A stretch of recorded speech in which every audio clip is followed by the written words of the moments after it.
గురువుగారు, నాకు ఒక విషయం తెలిసిందండి. మీరు 25 ఏళ్ల క్రితం ఒక ప్రముఖ నాయకుడికి ఒక దీక్ష ఇచ్చారు అని తెలిసిందండి. ఆ నాయకుడు ఎవరు? ఎప్పుడు ఆ దీక్ష ఇచ్చారు? ఒక్కసారి మా ప్రేక్షకులకి చెప్పగలరా గురువుగారు? మ్మ్. ఏం ప్రశ్న అడుగుతున్నావు? ఆధ్యాత్మికంగా అడగాల్సిన ప్రశ్న. ఏదో ఎవరికి దీక్షనిచ్చాము అంటే దీక్షను నేను ఇవ్వలేదు. నిజానికి నేను గురువుని కాదు, స్వామీజీని కూడా కాదు. అదేంటి గురువుగారు? కాదండి. నేను గురువుని కాదు, స్వామీజీని కాదు. నేను ఒక సాధకుడిని మాత్రమే. నేను గత 36 సంవత్సరాలుగా కూడా హిమాలయాల్లో సాధన చేస్తూ ఉన్నాను. మాకంటే పైన ఉండేటటువంటి హిమాలయ యోగుల యొక్క నిర్దేశకత్వంలో మేము ఏ పని చేయాలో నిర్దేశించినటువంటి కార్యక్రమాన్ని నిర్వహించడానికి మేము బయట ఈ విధమైనటువంటి విషయాలు ఎప్పుడైనా వచ్చినప్పుడు మేము ఆ విషయాన్ని విశదీకరించడానికి వస్తూ ఉంటాం. ఆ సందర్భంగా 25 నుంచి 27 సంవత్సరాల క్రితం అనుకుంటా, వారిని నిర్దేశించినటువంటి ఒక వ్యక్తి మాకు తారసపడ్డాడు. ఆ వ్యక్తి అప్పటికీ అతనికి తెలియదు అతనిలో ఉన్నటువంటి దివ్యశక్తిని హిమాలయ యోగులు గుర్తించడం జరిగింది అని అనుకుంటా. ఇంచేతంటే వారు నీవు విశాఖపట్నం వెళ్ళు అని చెప్పారు. విశాఖపట్నం ఎందుకు వెళ్ళమన్నారో కూడా తెలియదు. అప్పటికి విశాఖపట్నంలో నాకు ఒక నిర్దేశించినటువంటి కార్యక్రమాన్ని నిర్వహిస్తూ ఉన్నాను. యోగాని ప్రచారం చేయడం. రాబోయే రోజుల్లో యోగా అనేది యోగా దినోత్సవంగా జరుపుకునే వాతావరణాన్ని తీసుకురావాలనే బాధ్యతని హిమాలయ యోగులు నాకు అప్పచెప్పడం జరిగింది. ఆ సందర్భంగా అనేక ప్రాంతాల్లో, దేశంలోనే కాకుండా అనేక విదేశాల్లో కూడా యోగాని ప్రచారం చేస్తూ వచ్చాం. ఆ సందర్భంలో మేము ఎంచుకున్నటువంటిది విశాఖపట్నంలో శాంతి ఆశ్రమాన్ని కేంద్రంగా ఎంచుకుని మేము యోగాని ప్రచారం చేయడం మొదలుపెట్టాం. ఆ సందర్భంలో అనేక మంది యోగా నేర్చుకునేవారు. నీ దగ్గరికి ఒక వ్యక్తి వస్తాడు. ఆ వ్యక్తి రాబోయే రోజుల్లో ఒక శక్తిగా మారుతాడు. కాబట్టి నీ యుక్తితో మేమిచ్చేటటువంటి శక్తిని, ఆ సూర్య ఆరాధనా శక్తిని, సౌరశక్తిని నీవు అతనిలో ప్రవేశపెట్టు అని నిర్దేశించడం జరిగింది. అలాగే అప్పటికి అతనికి పేరున్న వ్యక్తి కాదు. అతనికి అన్న రూపంలో చాలా పేరు గల వ్యక్తి ఉన్నారు. అతను ద్వారా వీరు నా దగ్గరికి రాబడ్డారు. వారు వచ్చిన తర్వాత వారిలో ముందుగా ఒక పరీక్షని చేయడం జరిగింది. వారు ఉన్నతమైనటువంటి కుటుంబంలోకి వచ్చి ఉన్నారు. చాలా సెలబ్రిటీ ఫ్యామిలీ నుంచి వచ్చి ఉన్నారు. కాబట్టి ముందుగా వారిని నిర్దేశించిన హిమాలయ యోగులు నిర్దేశించినట్టుగా అతన్ని ముందుగా నీవు వేసుకున్నటువంటి ఈ బట్టలు దీక్షకి పనిచేయవు అని చెప్పడం జరిగింది. వెంటనే అంతటి సెలబ్రిటీ కూడా పక్కన ఉన్నటువంటి డ్రైవర్ దగ్గర ఉన్నటువంటి టవల్ తీసుకుని కట్టుకుని నా ముందు కూర్చున్నారు. అంటే గురువులకి ఇచ్చేటటువంటి ఆయన ఇచ్చేటటువంటి గౌరవం, అతను తీసుకునేటువంటి శ్రద్ధ ఆ ఒక్క క్షణంలో గమనించడం జరిగింది. వెంటనే ఆ కార్యక్రమాన్ని సూర్యుడికి అభిముఖంగా సూర్యోదయ సమయంలో ఏదైతే నిర్దేశించబడినటువంటి శక్తి ఉందో ఆ శక్తిని పాతం అంటారు, శక్తిపాతం అంటారు. అది నాకు చేసే అర్హత లేదు. కానీ ఆ దివ్య పురుషులైనటువంటి హిమాలయ యోగులు అతనిలో సౌరశక్తిని మొట్టమొదటిసారి 27-25 సంవత్సరాల క్రితం ప్రవేశపెట్టడం జరిగింది.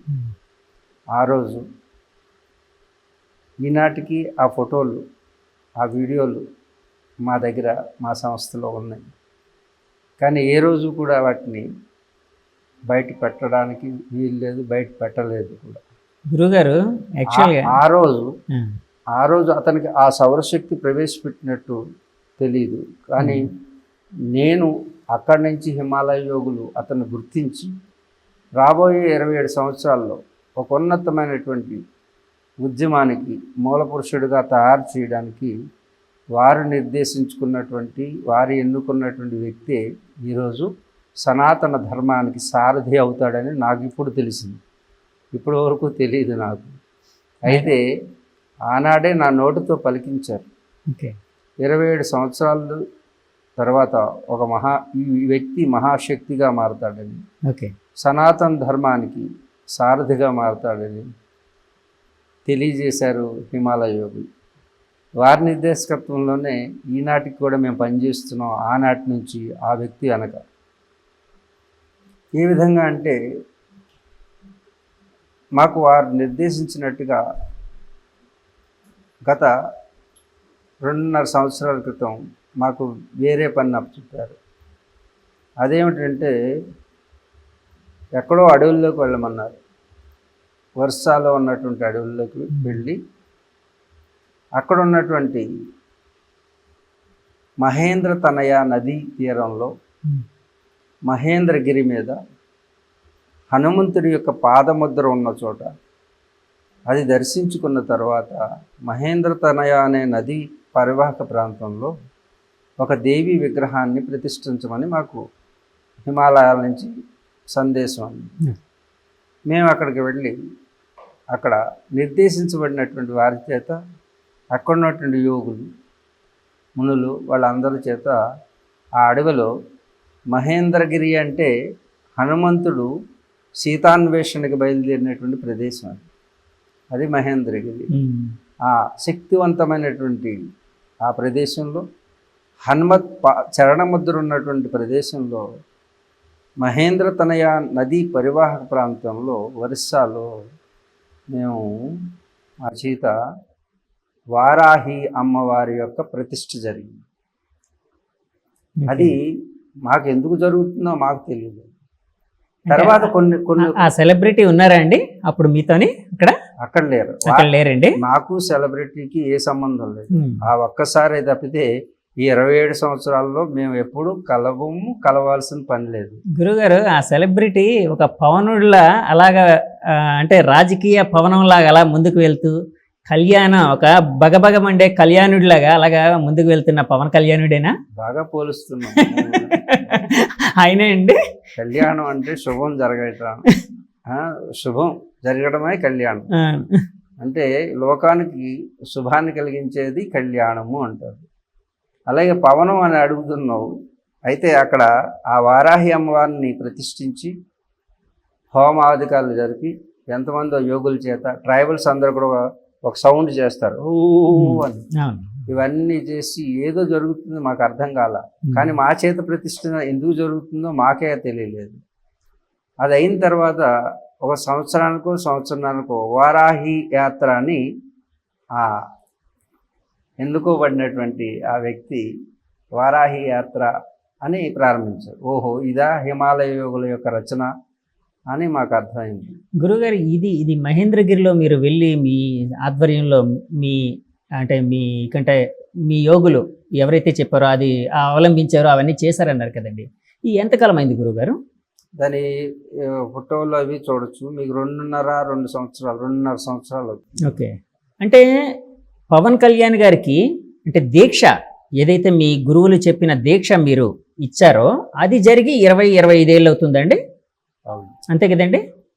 ఆ రోజు అనుకున్నారా గురువు గారు ఈయన ఒక శక్తిగా మారబోతున్నారు, అంటే సినిమా రంగంలోనే కాకుండా రాజకీయ రంగంలో కూడా ఒక వినూత్నమైన మార్పులకి నాంది కాబోతున్నారు, ఇట్లానే ఏమైనా ఆ రోజు ఏమైనా మీకైనా ఒక ఆలోచన అయినా కలిగిందా గురువు గారు? ఆ రోజు వీడియో ఉన్నది, కానీ ఒక మహోత్కృష్టమైన వ్యక్తిగా మారతారన్నది రాజకీయం ఇది అని కాకుండా ఈ లోక కళ్యాణానికి ఉపయోగపడే ఒక పవనం వీస్తుంది అని మాత్రం ఆ రోజు చెప్పడం జరిగింది. అంచేత ఆ పవనం ఈ విధంగా వీస్తుంది, అది లోక కళ్యాణానికి ఉపయోగపడుతుంది అని ఆ రోజు నా నోటితో పలికించినటువంటి వీడియో అది ఉన్నదండి. ఇప్పుడు గురుగారు మాకు మా ద్వారా జనంకి ఒక్కసారి చూపించే అవకాశం అయినా ఉండొచ్చండి. ఏ ఒక్కరికి కూడా అది చూపించేటటువంటి, ఆఖరికి పవన్ కళ్యాణ్ వచ్చినా కానీ చూపించు. ఏం చేతంటే పైవారి యొక్క నిర్దేశకత్వంలో జరుగుతుంది. అదేం జరుగుతుందో మాకు తెలియదు. కావస్తే ఒక ఫోటోగ్రాఫ్ మాత్రం ఇవ్వడానికి నేను పర్మిషన్ అడిగాను. ఒక ఫోటో ఆ రోజు జరిగినటువంటి దాంట్లో ఒక ఫోటో ఇస్తాను. అలాగే వారాహి అమ్మవారి యొక్క ప్రతిష్ట హోమం దగ్గర జరిగినాయి ఏమైనా క్లిప్పింగ్ ఉంటే అది చిన్నది ఒకటి ఇవ్వమని మాకు నిర్దేశించారు కాబట్టి అంతవరకు ఇవ్వగలుగుతాం. ఆ రోజు సౌర దీక్ష ఇస్తున్నప్పుడు, సౌరశక్తిని ఇస్తున్నప్పుడు ఆ ఫోటో. అయితే ఇక్కడ పవనం గురించి అడిగారు, కళ్యాణం గురించి అడిగారు. ఇది యాదృచ్ఛికం అనుకుంటుంటారు. పవనం అంటే వనం నుంచి బయలుదేరేది పవనం. వనంలో వృక్షావృతమై ఉంటుంది వనం. వృక్షం అంటే స్థిరంగా ఉంటుంది అని అర్థం. ఎప్పుడైనా తుఫాన్ వస్తే మాత్రం మామూలుగా ఉండదు. అర్థమైందా? అది కదలికి పెరుగుతుంది, ఊగుతుంది, ఉద్రేకంతో ఊగుతుంది అన్నమాట. వనంలో ఉన్నటువంటి వృక్షం ఎంత స్థిరంగా ఉంటుందో అలాంటి స్థిరత్వం చెందినటువంటి ఒక వ్యక్తి అని వారు నిర్దేశించారేమో. అయితే ఆనాటి నుంచి మేము అక్కడి నుంచి శక్తి ప్రవాహం జరుగుతుందని నమ్ముతున్నాం. ఒక వ్యక్తిని, ఒక యుగంలో ఒక వ్యక్తిని ఎంచుకుంటుంది. వాళ్ళలో ఎన్నో పరీక్షలకి వాళ్ళు ఉత్తీర్ణులైతే పరీక్షల్లో యోగులు పెట్టేది, అప్పుడు వాళ్ళకి ఒక శక్తిని ఇస్తూ ఉంటారు. అలాగే ఈ పవనం అనేది వనంలో పుట్టి ఆ పుట్టుకకు మూల కారణమైన వృక్షం ఏం చేస్తుందంటే, ఈ లోకం చాలా పెద్దది, భూమండలం అంతే. తానుకు నిర్దేశించినటువంటి చిన్న స్థలంలో ఉంటుంది. అంటే చిన్న స్థలంలో ఉండి తాను ఎదుగుతూ ఉంటుంది. తను ఎక్కడికి కదలదు. అర్థమైందా? తనలో తాను పూర్ణత్వాన్ని పొందితేనే కానీ, దాని ఉద్దేశం ఏమిటంటే తనలో తాను చర్చించుకుంటుంటుంది, తాను పరిశీలించుకుంటుంది, తన అంతరంగంలో ఆవిష్కృతం చేస్తుంది ఈ లోకాన్ని. ఈ లోకానికి నేను ఏమిచ్చి రుణం తీర్చుకోవాలి? నాకు జన్మనిచ్చినటువంటి ఇంత స్థలాన్ని, ఈ భూమాతకి నేను ఎలా రుణం తీర్చుకోవాలి అని అది లేచేటప్పుడు, ఆ విత్తనం లేచేటప్పుడు ఆ భూమిని, తల్లి నీ గర్భాన్ని చీల్చుకుని పైకి లెగుస్తున్నానమ్మా అని మొదటి ప్రణామం నీకు అని ఇలా లెగుస్తుంది ఆ మొక్క. అంటే చూడండి, ఆ లోపల జరిగేటటువంటి ప్రక్రియ ద్వారా జన్మనిచ్చిన తల్లికి వేదన్ని, బాధల్ని కలిగిస్తున్నాం. ఈ రుణాన్ని ఎలా తీర్చుకోవాలి జన్మనిచ్చినందుకు అని ప్రథమ ప్రణామాన్ని భూమాతకి పెడుతుంది. పెట్టి ఆ చెట్టు ఎదుగుతూ ఉంటుంది. ఎవరి పక్క స్థలాల్ని ఆక్రమించాలి అనుకోదు, ఎవరి సంపదల్ని తాను దోచుకోవాలి అనుకోదు. అలా ఎదుగుతూ అమ్మా నీ రుణం తీర్చుకుంటానని ఆ చెట్టు అలాగా కొమ్మలు రెమ్మలయ్యి 10 మందికి నీడనివ్వడానికి నేను ఎలా ఉపయోగపడతాను, నాకు జన్మనిచ్చిన ఈ తల్లికి నేను ఎలా రుణం తీర్చుకుంటానని పైన పడే ఎండని ఆ తల్లికి పడకుండా ఎవరొచ్చి తనని ఆశ్రయించినప్పటికీ నీడనివ్వడానికి తాను సిద్ధంగా ఉన్నానని, తాను ఎండని భరించి, ఆ వేడిని భరించి, ఆ తాపాన్ని భరించి, తనను చేరినటువంటి వాళ్ళకి ఎలాంటి తాపం కలగకుండా చూసేటటువంటి వృక్షం నుంచి వెలువడేటటువంటి పవనం, ఆ వనం నుంచి వెలువడే. ఆకలిస్తుంది అమ్మ అంటే పండునిస్తుంది చెట్టు. అర్థమవుతుందా? అలాగే పీడ చేసేవాడికి కూడా నీడనిస్తుంది, రాయి విసిరిన వాడికి కూడా పండునిస్తుంది. ఇలాంటి లక్షణాలతో కూడినటువంటి ఆ వృక్షం నుంచి వెలువడేటువంటి పవనం గురించి నేను చెప్తాను.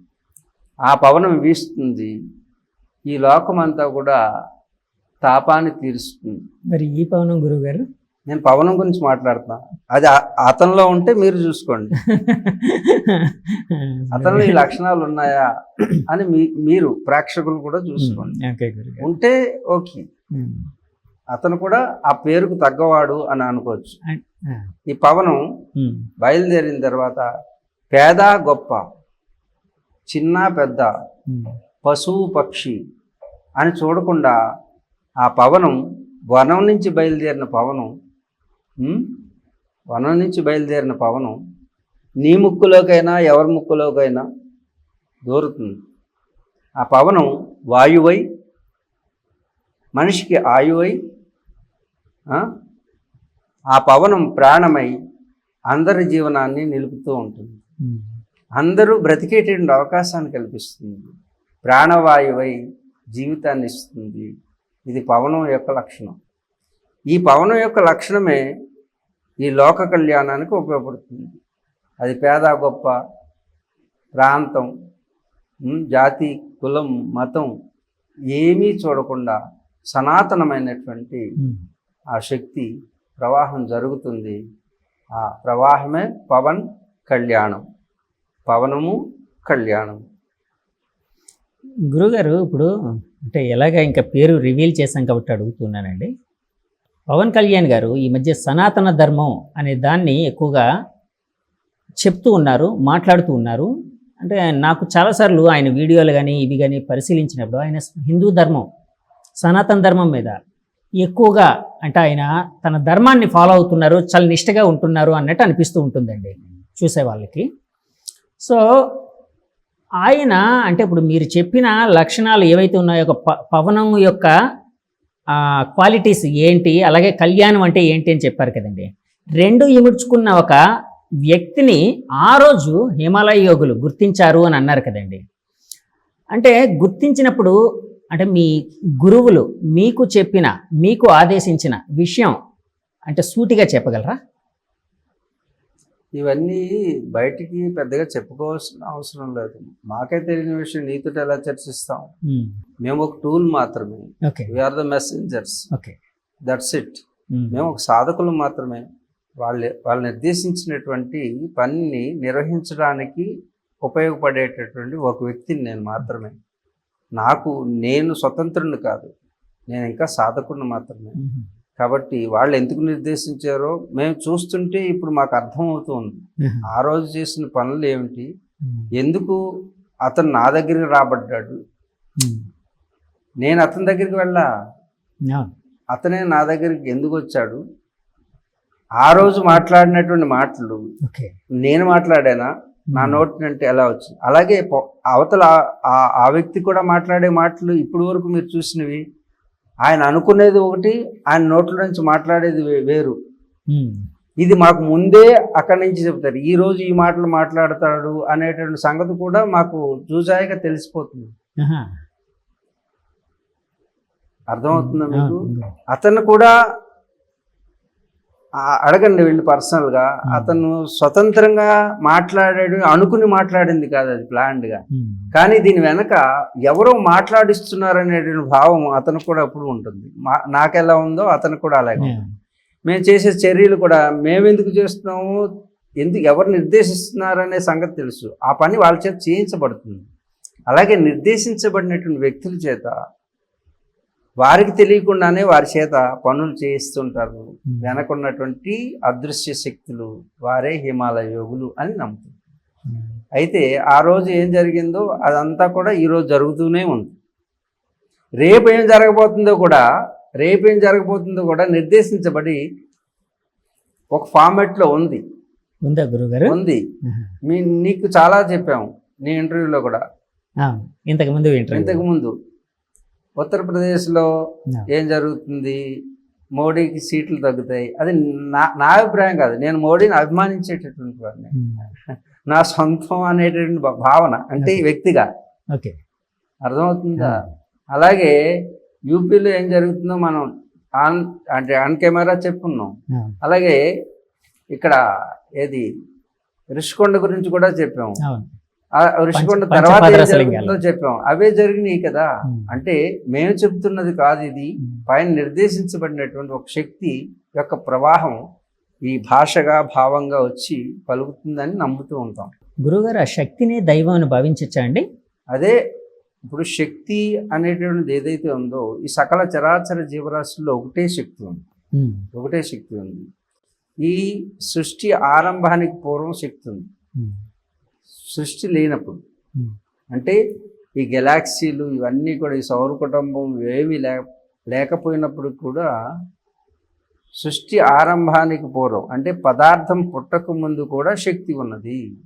దాన్ని వారు సైంటిస్టులు బ్లాక్ మ్యాటర్ అంటారు. ఏమంటారు? Black black hole, black black hole. Energy. Black energy నుంచి బ్లాక్ మ్యాటర్ వస్తుంది. అంటే కనిపించని పదార్థం కూడా ఉంది. కనిపించే పదార్థం అర్థమైందా? ఈ పదార్థం మాస్కి వెనక ఎనర్జీ ఉంటుంది అనమాట. దాని పవర్, ఆ ఎనర్జీ అంటారు, పవర్ అంటారు. ఆ శక్తి ఏదైతే ఉందో ఆ శక్తి పేరు దైవం. ఆ శక్తి ఏదైతే ఉందో అది సన్. ఏంటి? సన్ అంటే ఈ సన్ కాదు. సన్ అంటే లోపల ఉండేది, ఉండేది అని అర్థం. ఎప్పుడు ఉండేది, ఎప్పుడు ఉండేది, ఎప్పుడు ఉండేది? ఈ సృష్టికి జన్మించక పూర్వం ఉన్నది, ఇది కొనసాగుతున్నప్పుడు ఉన్నది, వృద్ధి చెందుతున్నప్పుడు. తర్వాత ఈ సృష్టి అంతం అయిపోయిన తర్వాత కూడా ఉండే దాని పేరు ఉండేది, సన్. సన్ ఆ ఎప్పుడు ఉండేది అది సనా. తనం అంటే మగతనమని, చేతకానితనమని, అది తనాలు తనం అని వాడుతుంటాం కదా. అవునండి. అనేక మగతనం, ఆడతనం, చేతకానితనం. తనం అంటే ఆ యొక్క జరిగేటటువంటి చేతకాని అనే పనికి అంటే క్రియకి తనం అనేది శక్తి. అర్థమైందా? సనాతనం అంటే ఎప్పుడు ఉండే శక్తి. తనం అంటే శక్తి. నీ మగతనం అంటే మగవాడిగా ఉండేటటువంటి శక్తి. మగవాడి అనే ప్రక్రియకి, మగవాడిగా జరిపేటటువంటి ప్రక్రియ పేరు ధర్మం. ఏంటి? మగవాడు పనిచేయడం, మానవుడుగా వర్తించడం ధర్మం. అంత ధర్మం. రాము విగ్రహవాన్ ధర్మ అంటారు. రాముడు వచ్చింది మానవుడుగా ధర్మాన్ని ఎలా నిర్వర్తించాలో చేసిన ప్రక్రియ పేరు ధర్మం. సో రామాయణం అంతా ఒక ధర్మం, అంతే కదండి? రాముడు ధర్మానికి ప్రతిరూపం అన్నమాట. ధర్మం అంటే చేసే ప్రక్రియ, మనిషి చేసే ప్రక్రియ, అలాగే పశువు చేసే ప్రక్రియ, చెట్టు చేసే ప్రక్రియ, పుట్ట చేసే ప్రక్రియ, గుట్ట చేసే ప్రక్రియ. తను చేసే పనే చేయాలి, ఇంకోటి చేయకూడదు. చెట్టు పక్కకి వెళ్ళిపోదాం, వాళ్ళింటికి వెళదాం, వీళ్ళింటికి వెళదాం అని కదిలింది అనుకో, ధర్మం తప్పినట్టు. అలాగే భూమి తన చుట్టూ తాను తిరుగుతూ సూర్యుడి చుట్టూ తిరగడం అనేది దాని ధర్మం. సూర్యుడు వెలుగునివ్వడం అనేటువంటి ధర్మం. ధర్మం తప్పి మంటలు మండించడానికి అధర్మం. అర్థమవుతుందా? అంటే ఈ కీటకం తన పని తను చేయడం, దోమ తన పని తను చేయడం, చీమ తన పని తను చేయడం, పాము తన పని తను చేయడం. ఈ ప్రక్రియ అంటే ఈ శరీరం ఏదైతే వచ్చిందో ఆ శరీరానికి సంబంధించినటువంటి ప్రక్రియ, నిర్దేశించబడిన ప్రక్రియ పేరు ధర్మం. అంతేగాని ధర్మం అంటే మా మతం మా ధర్మం, మీ మతం మీ ధర్మం అనకూడదు. మతానికి ధర్మం కాదు, మతం అనేది వేరు, ధర్మం వేరు. మతం వేరు, ధర్మం వేరు. మతం వేరు, ధర్మం వేరు. ఇక్కడ సనాతన ధర్మం గురించి చెప్పుకుందాం. ఒక శక్తి, ఈ యావత్ సృష్టికి మూలమైనటువంటి శక్తి తాను యావత్ సృష్టిని సృష్టించి తాను సృష్టించబడకుండా ఉన్నది. తాను ఎప్పుడు సృష్టించబడదు. ఏది? శక్తి ఎప్పుడు ఉంటుంది. తాను ఈ సృష్టికి మూల కారణమైనటువంటి శక్తి ఏదైతే ఉందో, ఈ సృష్టి యావత్తుకి సృష్టించడానికి కారణమై తాను సృష్టించకుండా ఉండేటటువంటిది ఏదైతే ఉందో ఆ శక్తి, ఈ సృష్టించిన తర్వాత ఇది వృద్ధి చెందడం. అంటే జాయతే, వర్ధతే, క్షీయతే అంటారు. 3 పరిణామ దశలు ఉంటాయి ఏది పుట్టినప్పటికీ కూడా. పుట్టింది అంటే అది వృద్ధి చెందుతుంది, వృద్ధి చెందింది అంటే క్షీణి అంటే నాశనం అయిపోతుంది. అలాగే ఈ యుగం కూడా పుట్టిందంటే అది ముందుకు సాగుతుంది, అది క్షీణించిపోతుంది, లయమైపోతుంది. బ్రహ్మ, విష్ణు, మహేశ్వరులు ఎవరైనా సరే ఈ సృష్టి క్రమంలో వాళ్ళు లయమైపోయేవాళ్ళే. అందుకు సృష్టి యావత్తు కూడా లయమైపోయి శక్తి మాత్రమే ఉండేది. ఆ శక్తిని ఆధారం చేసుకుని ఉపాధులు ఏవైతే ఉన్నాయో, అంటే పశువు, పక్షి, మనిషి, తిరియక్, స్థావరాదులు, దేవతలు, వీళ్ళందరూ కూడా సనాతన ధర్మాన్ని ఆధారంగా చేసుకుని సృష్టి, స్థితి, లయం అనేటువంటి 3 కార్యక్రమాలు జరుగుతాయి. కానీ శక్తికి ఆ 3 ఉండవు. అందుకే అది సనాతనం. అది అధునాతనం కాదు, పురాతనం కాదు. అంటే పాతది కాదు, కొత్తది కాదు. పాత దానికంటే ముందు ఉన్నది, కొత్త దానికంటే తర్వాత ఉన్నది, ఎప్పటికీ ఉండేది సనాతనం. అందుకే అది స్థిరంగా ఉండేది. సనా ఆ వచ్చింది కదా, ఆ సన అని పెట్టామనుకోండి ఆసనం అవుతుంది. ఆసనం అంటే స్థిరం, సుఖం, ఆసనం అని.